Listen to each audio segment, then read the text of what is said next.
The autumn wind of 1842 swept across the barren Utah territory with a mournful howl, carrying with it the scent of sagebrush and something darker, secrets that festered beneath the surface of the newly established Mormon settlement. In the heart of this isolated community stood the Kimball compound, a sprawling estate surrounded by high stone walls that seemed to reach toward heaven while concealing the hell within. Chase Kimball stood at his study window, watching the last light of day fade behind the Wasatch Mountains. At 59, he was a man of imposing stature, his steel-gray beard meticulously groomed and his dark eyes holding the fervor of one who believed himself chosen by God. As one of the 12 apostles and Joseph Smith's most trusted counselor, his word was law in this remote corner of Zion. Behind him, the sound of soft footsteps approached. Sarah, his first wife, entered carrying a leather-bound ledger. Her once bright eyes had grown dim over the years, shadows pooling beneath them like bruises that never healed.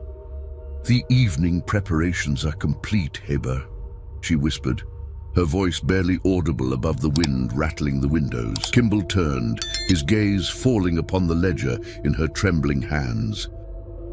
Within its pages were recorded the names of his 43 wives, their ages, their spiritual classifications, and their assigned duties for what he called the sacred ordinances.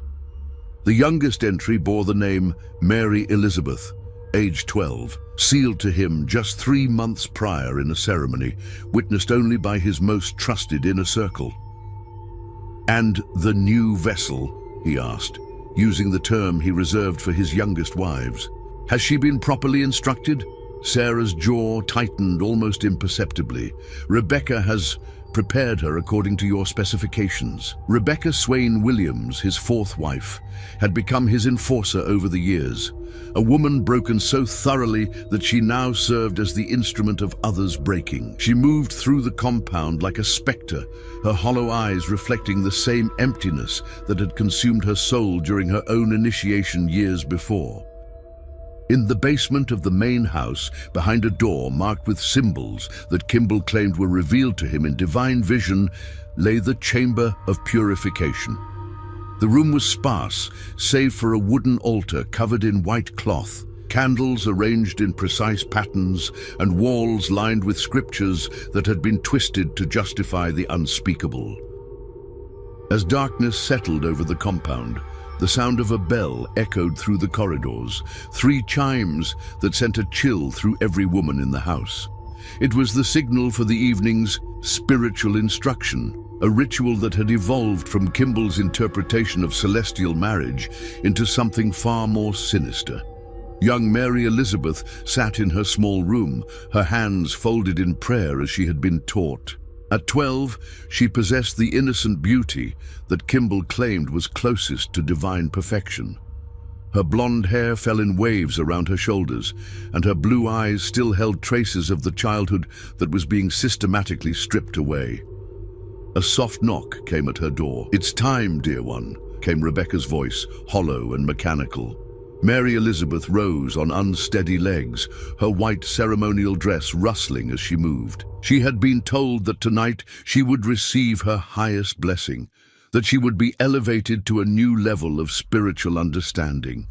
The other wives had prepared her with baths in milk and honey, anointed her with oils, and whispered prayers over her trembling form. As she walked through the dimly lit corridors toward the Chamber of Purification, Mary Elizabeth passed the rooms of other wives. Some doors were closed tight, but behind others she could see women kneeling in prayer, their lips moving silently as tears streamed down their faces. They knew what was about to happen, just as they remembered their own first nights in that terrible room. Kimball waited in the chamber, dressed in white robes that he claimed were patterned after those worn by angels. The candlelight cast dancing shadows across his face, making his features appear almost demonic. In his hands, he held a silver chalice filled with wine that had been blessed or cursed, with his own twisted interpretations of sacred ordinances. "Come forward, my celestial daughter," he commanded, his voice echoing off the stone walls. Mary Elizabeth stepped into the room, her bare feet cold against the floor. The door closed behind her with a sound like a tomb sealing shut. In that moment, she became another entry in the ledger of broken souls, another victim of a man who had convinced himself that his depravity was divinely ordained. Outside, the wind continued to howl across the Utah Territory, as if the very earth itself was crying out against the horrors being committed in the name of heaven. And in the shadows of the compound, other young girls waited their turn, unaware that their childhood was about to end in that chamber where innocence went to die. The sacred veil had been drawn, concealing sins that would echo through generations, leaving scars that time could never heal. 3 months had passed since Mary Elizabeth's initiation, and winter had settled over the Kimball compound like a shroud of ice and silence. The young girl who had once laughed and played now moved through the corridors like a ghost, her eyes vacant and her spirit crushed beneath the weight of what Kimball called her sacred education. In the main parlor, Heber Kimball sat before a crackling fire, dictating to his scribe, William Clayton, the principles of what he termed the doctrine of submission. His voice carried the authority of a man who believed himself to be speaking for God, each word carefully chosen to justify the systematic abuse that had become the foundation of his household. The celestial order requires absolute obedience, he declared, his eyes fixed on the flames. A woman's body is not her own, but a vessel consecrated to the priesthood. Through submission to her husband's will, she achieves her highest spiritual potential. Clayton's pen scratched across the parchment, recording every blasphemous word. He had long since stopped questioning Kimball's interpretations, his own conscience buried beneath years of complicity and fear. To speak against the apostle would mean excommunication, exile, and possibly death in the harsh wilderness of the territory. Upstairs, in what Kimball called the preparation chambers, Rebecca Swain Williams conducted her daily instruction of the newest additions to the household. 3 girls, none older than 14, sat in a circle as Rebecca explained their duties with the mechanical precision of someone whose soul had been systematically destroyed. "Your bodies belong to the Lord," Rebecca intoned, her voice devoid of emotion. "And Brother Kimball is the Lord's representative in this house. To resist him is to resist God himself." Among the girls was Emma, a 13-year-old whose parents had given her to Kimball as payment for a debt. Her dark hair was braided tightly against her scalp, and her green eyes still held a spark of defiance that Rebecca recognized and knew would soon be extinguished. "What if we don't want to?" Emma whispered, her voice barely audible. Rebecca's hand moved with lightning speed, striking the girl across the face with enough force to leave a red mark. "Want is a word of the natural man," she hissed. "Here, we speak only of obedience and consecration." The other girls flinched, understanding that Emma's question had crossed a line that could not be uncrossed. In the Kimball household, desire, consent, and personal will were concepts that had been systematically eradicated, replaced with a twisted theology that transformed rape into sacrament. In his private study, Kimball reviewed his classification system, a detailed hierarchy that ranked his wives according to their spiritual purity and assigned them specific roles within his perverted order. At the top were the celestial vessels, young girls between 12 and 16 who were considered closest to divine perfection. Below them were the earthly servants, older wives who had been relegated to household duties and the training of new arrivals. At the bottom of the hierarchy were the fallen ones, women who had shown resistance or attempted to escape. These women faced the harshest punishments, including prolonged isolation, starvation, and what Kimball termed corrective ordinances that pushed the boundaries of human endurance. Sarah, his first wife, had long since been classified as an earthly servant, her primary duty being the maintenance of the household ledgers and the coordination of the evening rituals. She moved through her tasks with the efficiency of someone who had learned that survival depended on absolute compliance. But behind her composed exterior, a fire of hatred burned that she dared not let show. As evening approached, the familiar sound of the three-chimed bell echoed through the compound. Tonight's ritual would involve Emma, the defiant girl who had dared to question the order. Kimball had decided that her spirit needed to be broken completely, and he had devised a particularly cruel ceremony to accomplish this goal. In the Chamber of Purification, additional elements had been added for the evening's proceedings. Iron shackles hung from the walls, and a wooden frame had been constructed in the center of the room. Kimball called it the Altar of Consecration, claiming it had been revealed to him in a vision as the proper means of conducting the most sacred ordinances. Emma was brought to the chamber by two of the older wives, her wrists bound with silk cords that Kimball claimed were blessed by angels. Her eyes darted around the room, taking in the implements of her torment, and for the first time, the full horror of her situation became clear. "Please," she whispered, her defiance finally cracking. "I'll be obedient, I promise." Kimball smiled, a cold expression that never reached his eyes. "Obedience must be proven, my dear child. Tonight, you will learn the true meaning of consecration." As the ceremony began, Emma's screams echoed through the compound, but they were muffled by the thick stone walls and the howling winter wind. The other wives huddled in their rooms, some praying for the girl's soul, others simply grateful that it wasn't their turn to face the apostles' twisted interpretation of divine will. By morning, Emma had joined the ranks of the broken, her spirit crushed beneath the weight of Kimball's doctrine. She would never again question the order, never again speak of want or desire. She had become another casualty in a war against innocence that was being waged in the name of God. The doctrine of submission had claimed another victim, and the ledger of broken souls grew ever longer. Spring arrived in the Utah Territory with a deceptive beauty. Wildflowers blooming across the valley floor, while darkness continued to fester within the walls of the Kimball compound. It was during this season of renewal that Vilate Murray Kimball, Heber's second wife, and one of the few women who retained any semblance of her former self, began her secret work. A manuscript that would document the true nature of life within the compound. Vilate had been sealed to Heber in 1843, a year after the horrors had begun in earnest.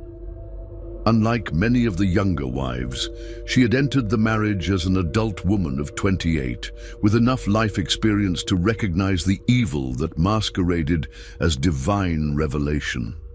For 9 years, she had endured the systematic abuse while carefully maintaining the facade of a faithful wife, all the while planning her documentation of the crimes being committed. Hidden beneath a loose floorboard in her small room was a leather journal, its pages filled with meticulous records of dates, names, and detailed descriptions of the rituals that took place in the Chamber of Purification. She wrote by candlelight in the early hours of morning, when the compound was silent except for the occasional sob echoing through the corridors. "March 15th, 1851, she wrote, her hand trembling as she recalled the previous night's events. Brother Kimball conducted what he termed a purification ceremony with young Catherine, age 13. The child was bound to the altar of consecration while he performed acts that no language should have to describe. She bled for 3 days afterward and has not spoken since." Vilate's entries grew more detailed and more horrifying as the months passed. She documented Kimball's classification system, his twisted interpretations of scripture, and the systematic way in which he broke the spirits of his victims.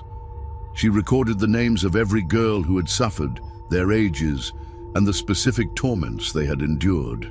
April 2nd, 1851. Brother Kimball has introduced what he calls group consecration, involving multiple wives simultaneously. The ceremony lasted from sunset until dawn, with the younger girls forced to participate in acts that violated every principle of human decency. Rebecca Swain Williams assisted, her face showing no emotion as she helped position the children according to his instructions. The manuscript also detailed the complicity of the other church leaders who visited the compound. Vilate recorded conversations she had overheard, describing how visiting apostles and bishops were offered spiritual experiences with the younger wives as part of their accommodation. The corruption, she realized, extended far beyond Heber Kimball himself. May 18th, 1851, Apostle Orson Pratt visited today and was provided with celestial companionship in the form of 15-year-old Margaret. When she resisted, Brother Kimball explained that her reluctance was evidence of spiritual weakness that required correction. The correction lasted until dawn. As Violet continued her documentation, she began to notice patterns in Kimball's behavior that suggested a methodical approach to his abuse. He would often fast for days before conducting his most violent ceremonies, claiming that spiritual purification enhanced his connection to the divine. He kept detailed records of his own, noting which wives showed the most resistance and which had been most thoroughly broken. The compound itself had been designed to facilitate his crimes. Secret passages connected the various chambers, allowing him to move unseen between rooms. The walls were thick enough to muffle screams, and the isolated location ensured that no outside authority would ever investigate the rumors that occasionally reached the outside world. June 30th, 1851. I have discovered that Brother Kimball maintains his own journal, hidden behind a false panel in his study. I managed to read several entries during his absence. His writings reveal a man who has convinced himself that his actions are not only justified, but necessary for the salvation of his victims. He writes of breaking the natural woman and consecrating flesh to divine purpose. The depth of his delusion is matched only by the calculated nature of his cruelty. Vilate's most chilling discovery came when she learned about the fate of wives who had attempted to escape or expose the truth. In a hidden section of the compound's basement, she found evidence of at least 3 women who had simply disappeared.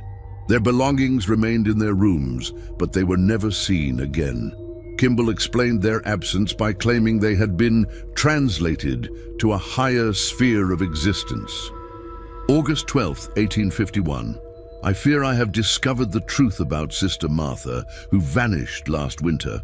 While exploring the basement chambers, I found what appears to be a burial site beneath the stone floor. The earth has been recently disturbed, and I detected the unmistakable odor of decay. I believe Brother Kimball has been murdering those who threatened to expose his crimes. As autumn approached, Vilate realized that her own position was becoming increasingly precarious. She had noticed Kimball watching her more closely, and Rebecca had begun asking pointed questions about her activities during the early morning hours. The manuscript was nearly complete, but she needed to find a way to ensure its survival, even if she did not. September 25th, 1851. I have made arrangements with a sympathetic member of the community to smuggle this manuscript out of the compound. If something happens to me, at least there will be a record of what occurred here. Future generations must know the truth about what was done in the name of God. The final entry in Vilate's manuscript was dated October 1st, 1851. After that date, she was never seen again. According to Kimball's official records, she had been called home to the Lord after a brief illness, but no body was ever displayed and no burial service was held. The manuscript, however, survived. Hidden in the walls of an abandoned cabin 20 miles from the compound, it would remain undiscovered for decades, waiting for someone brave enough to bring its terrible truths to light. By the winter of 1851, the Kimball compound had become a fortress of fear, where the line between religious devotion and systematic torture had been completely erased. The disappearance of Vilate Murray Kimball had sent ripples of terror through the remaining wives, each woman understanding that resistance meant not just punishment, but potential death. Haber Kimball, now 58 years old, had grown even more paranoid and controlling in the months following Vilate's vanishing. He instituted new rules that further isolated his wives from the outside world, forbidding any contact with visitors and requiring that all correspondence be reviewed by Rebecca Swain Williams before being sent or received. The compound's population had swelled to nearly 60 women and children, creating a complex hierarchy of abuse that extended beyond Kimball himself. Older wives were forced to participate in the training of newer arrivals, creating a cycle of victimization that ensured silence through complicity. Those who showed any sign of resistance were subjected to increasingly creative forms of punishment. In the depths of winter, a new arrival would test the limits of Kimball's control. 17-year-old Abigail Thompson had been sealed to him in a ceremony conducted in secret, her parents having been convinced that their daughter was being honored with a celestial marriage. Unlike the younger girls who had been systematically broken, Abigail possessed a strength of will that had been forged by years of frontier hardship. She had been in the compound for only 3 days when she witnessed her first purification ceremony. Hidden in an alcove near the chamber of purification, she watched in horror as Kimball subjected a 14-year-old girl to acts of such depravity that her mind initially refused to process what she was seeing. That night, as the compound settled into its usual fearful silence, Abigail made a decision that would change everything. She would not submit, she would not be broken, and she would find a way to expose the truth, regardless of the cost. Her opportunity came during the weekly spiritual instruction session, where Kimball would address all of his wives simultaneously, explaining his latest revelations and outlining new requirements for their behavior. As he spoke about the divine nature of submission and the sacred duty of wives to surrender their will completely, Abigail stood up. "You're not a prophet," she said, her voice cutting through the silence like a blade. "You're a monster who uses God's name to justify your crimes." The reaction was immediate and explosive. Rebecca Swain Williams moved to restrain Abigail, but the young woman fought back with a ferocity that surprised everyone present. Other wives watched in stunned silence as Abigail broke free and continued her denunciation. "I've seen what you do in that chamber," she shouted, pointing an accusing finger at Kimball. "I've heard the screams of children. You're not serving God, you're serving your own sick desires." Kimball's face had gone white with rage, his carefully maintained facade of divine authority cracking under the force of Abigail's accusations. For the first time in years, someone had dared to speak the truth aloud within the walls of his compound. "Seize her," he commanded, his voice shaking with fury. "This woman has been possessed by evil spirits. She requires immediate purification." But something unexpected happened. Instead of moving to restrain Abigail, several of the wives remained motionless. The spell of absolute obedience that Kimball had woven over the years was beginning to fray. Emma, the girl who had been broken months earlier, took a tentative step forward, her eyes showing the first spark of life they had held in months. "She's right," Emma whispered, her voice barely audible but carrying the weight of accumulated suffering. "He's not a prophet. He's a devil." The words seemed to break a dam that had been holding back years of suppressed truth. One by one, other wives began to speak, their voices growing stronger as they found the courage to voice what they had all known but never dared to say. "He killed Sister Vilate," said Sarah, Kimball's first wife, her voice cracking with emotion. "I saw him carry her body to the basement. He forced me to watch while he hurt my own daughter," added another wife, tears streaming down her face. The revelations came in a flood, each woman adding her voice to the growing chorus of accusation. Years of carefully maintained silence were shattered in a matter of minutes, and Kimball found himself facing the collective rage of his victims. But Heber Kimball had not maintained his position of power for so long without learning how to respond to threats. His initial shock quickly gave way to cold calculation as he realized that his entire system was on the verge of collapse. "Guards!" he shouted, summoning the handful of loyal men who served as his enforcers within the compound. "These women have been overcome by Satan. They must be restrained immediately." The men who responded to his call were themselves products of the compound's twisted culture.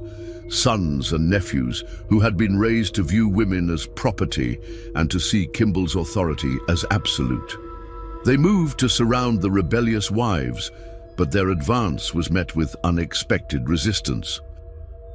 Abigail had armed herself with a heavy candlestick from the altar, and she wielded it with the desperation of someone who knew that surrender meant death. Other women joined her, grabbing whatever weapons they could find: kitchen knives, fireplace pokers, even broken pieces of furniture. The confrontation that followed was brief but violent. In the chaos, several of the younger girls managed to escape through a window, running into the winter night despite the freezing temperatures.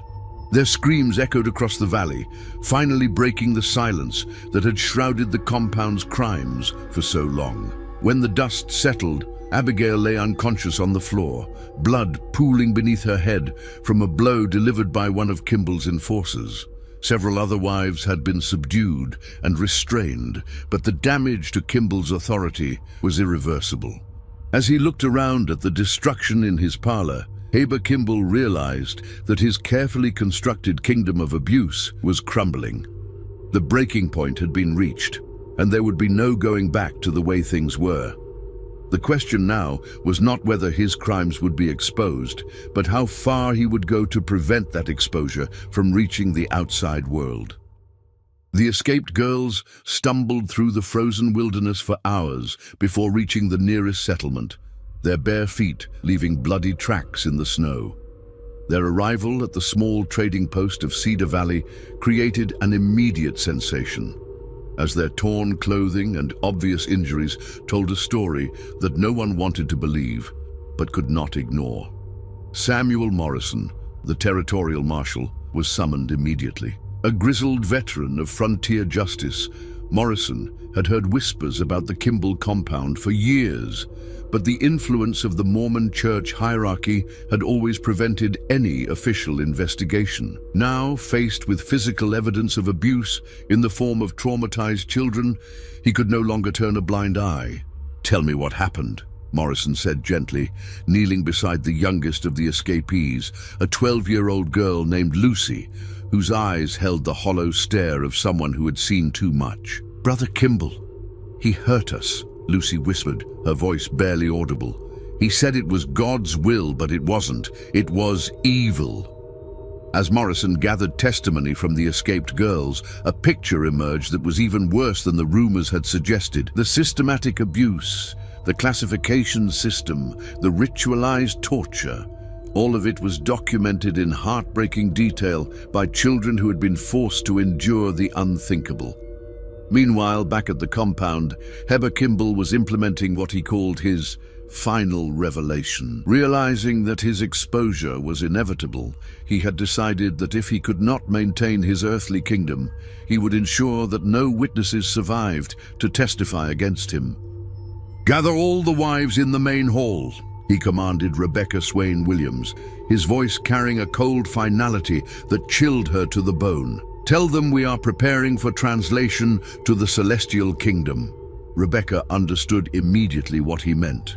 She had seen this look in his eyes before, during the nights when wives had disappeared forever. But this time, he was planning something on a much larger scale.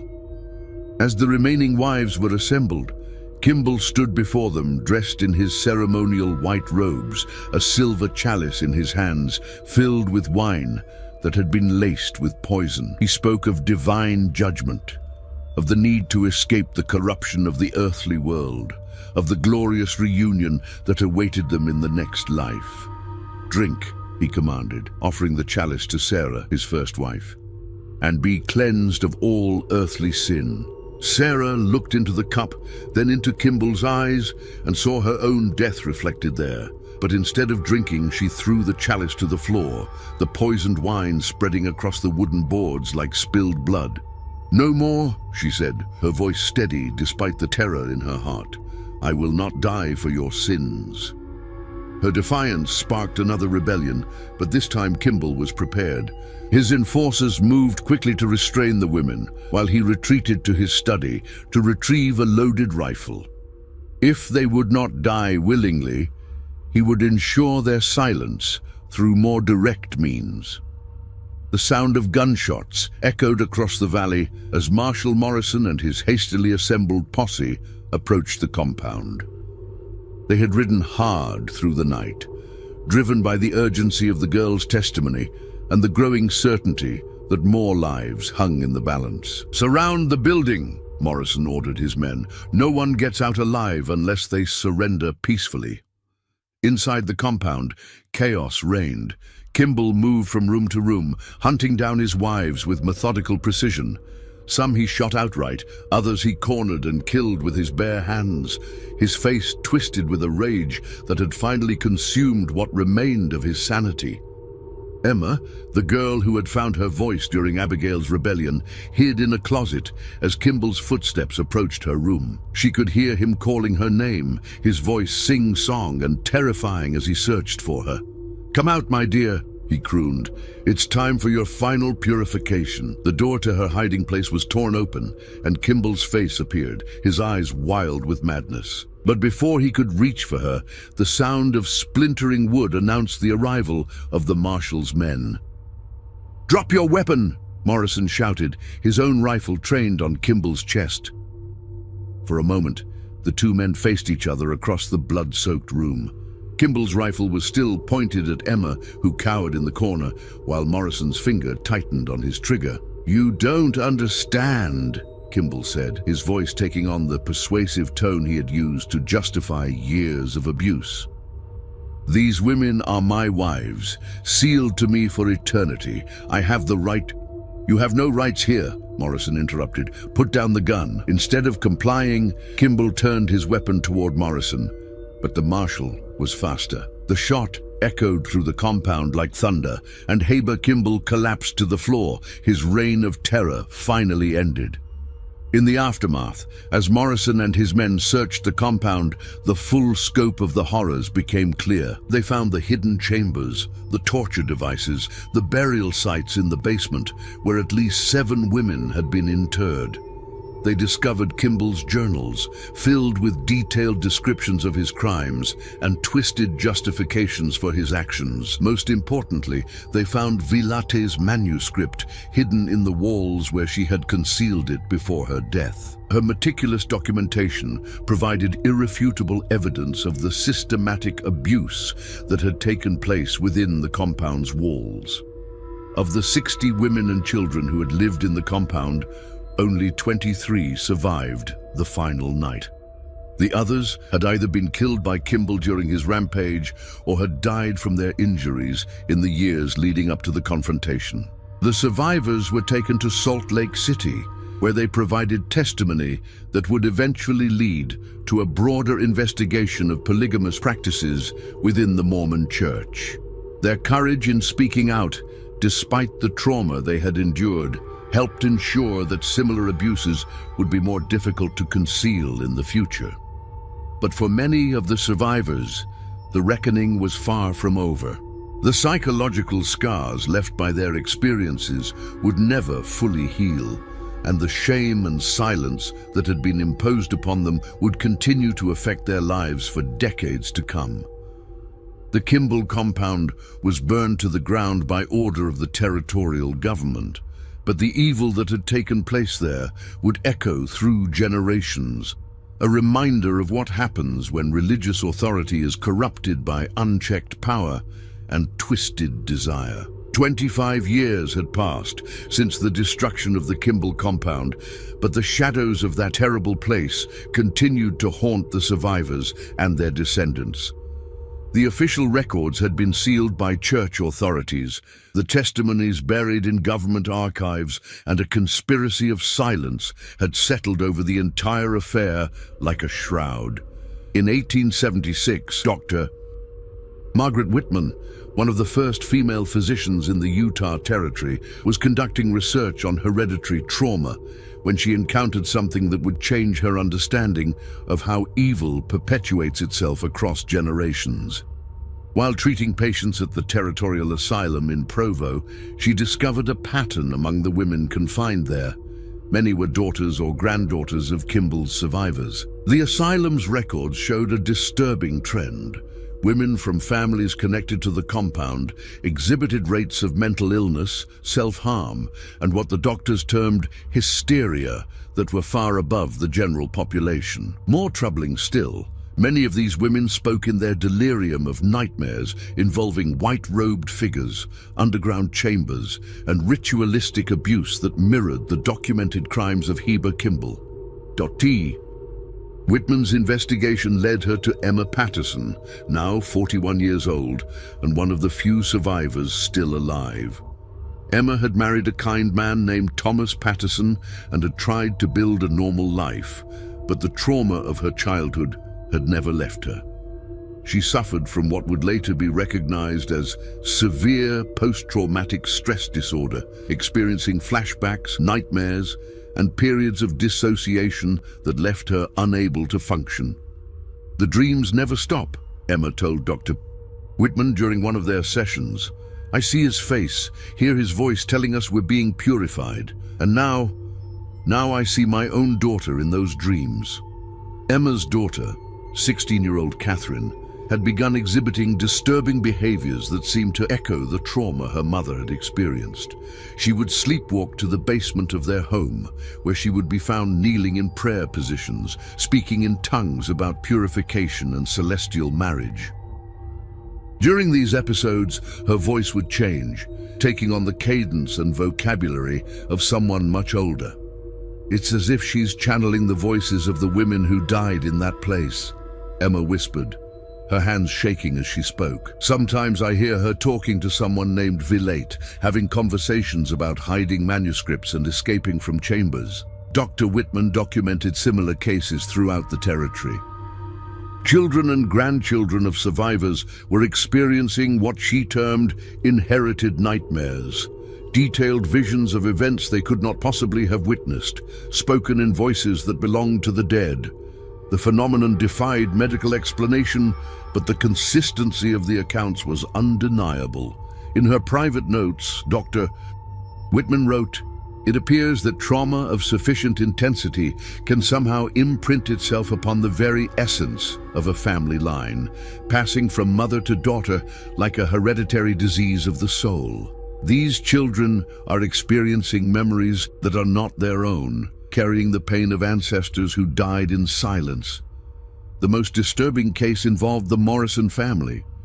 Samuel Morrison, the marshal who had ended Kimball's reign of terror, had married one of the younger survivors, a girl named Ruth, who had been only 14 when the compound was destroyed.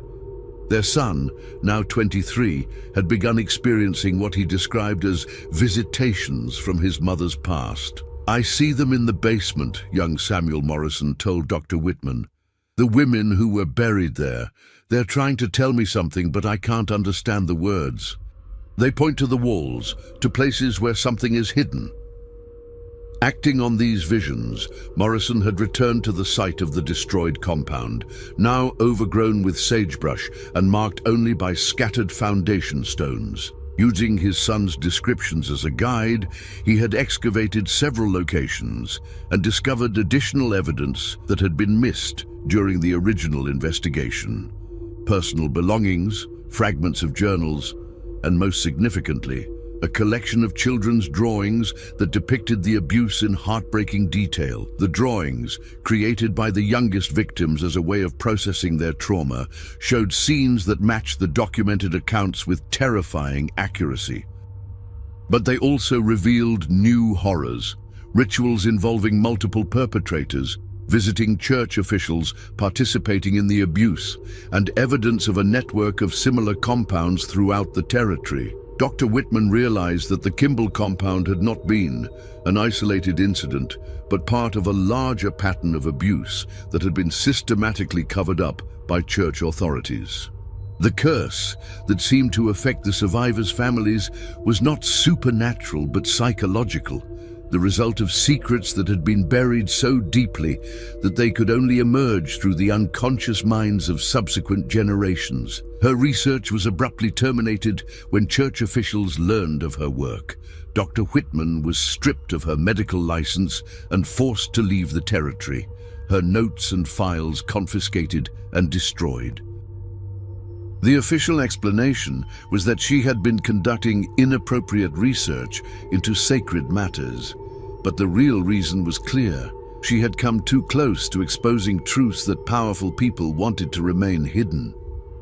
Before her departure, Dr. Whitman managed to hide copies of her most important findings, including detailed family trees showing the hereditary patterns of trauma and a comprehensive analysis of the inherited nightmares phenomenon. She entrusted these documents to a sympathetic colleague with instructions that they should be preserved for future researchers who might be able to continue her work.